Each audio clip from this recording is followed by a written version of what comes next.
Hey guys, this is Dallas Arnold, and I'm going to be talking to you about the Amundsen-Scott South Pole Station, located in the South Pole. Um, so, the Amundsen-Scott South Pole Station is located geographically on the South Pole in the Antarctic. Now, it's a research facility, um, and it consists of two crews that work um, at one crew at night and one crew during the day. But what's interesting about this, since it's on the South Pole, there's two times during the year at which it's day and night. As in, there's only one day and there is only one night. Each day and night, respectively, consists of about a 6-month period. Day starts in September and ends in March, and nighttime, or the night starts in uh, March and ends in September. During the day, a lot of research is done. Usually, there's about 200 researchers and workers that are stationed at the base, and they'll do multiple different forms of research, anything from glaciology to geophysics, meteorology, upper atmosphere physics, astronomy, astrophysics, and some biomedical studies. Um, and this is conducted from September to March. However, during the nighttime, there's only about 50 people that inhabit the station, and the nighttime activities can be extremely dangerous, especially at the South Pole, given as since it's one of the most dangerous or extreme environments on Earth, it can be very, very dangerous for the night crew.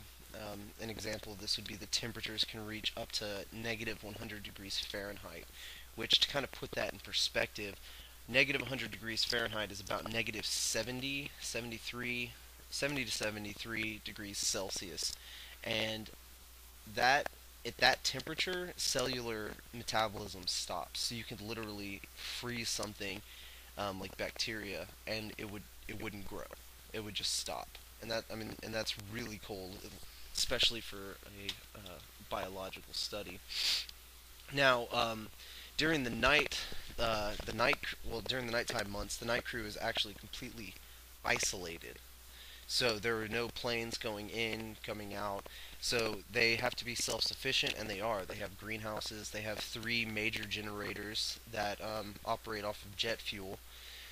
And a lot of the stuff they conduct at night is mostly astronomy and astrophysics, cosmetology and stuff like that, because since there's 6 months of night, it's one of two places in the world that you can study the nighttime sky for 6 months straight, 24/7, and that's a pretty interesting.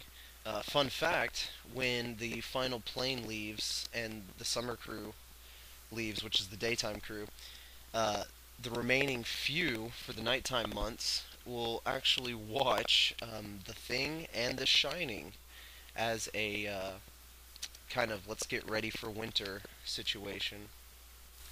Alright, so the Amundsen-Scott Research Facility is named after Roald Amundsen, Amundsen, yeah, who was a Norwegian expedition leader who led his expedition to the South Pole, the geographic South Pole, in 1911, December of 1911. And then it's also named after Robert Scott, who was a British expedition leader, and his expedition only consisted of about 5 people, which is extremely small, and he reached it 1 month later in January of 1912. However, Scott's expedition did not return home alive. They, on their return journey, they all perished due to the extreme weather. Now, uh, it was originally the current base is completely different than the base that was originally constructed, and construction of this base took place in 1956. Since then, it's gone through multiple makeovers, so to speak, and reconstruction um, to kind of fit what current research has been showing is the best way to do it. For example, there was a dome that was constructed and then it got buried in snow. So they realized that, oh, well, we've got to build buildings that, won't get buried in snow and ice. because once snow falls, it kind of just stays there because it's cold year round. So they constructed the current building, which has lifts that allow it to raise up to a story higher than the original um, level it was built. All right, and that pretty much concludes the overview for the Amundsen-Scott Antarctic Research Facility.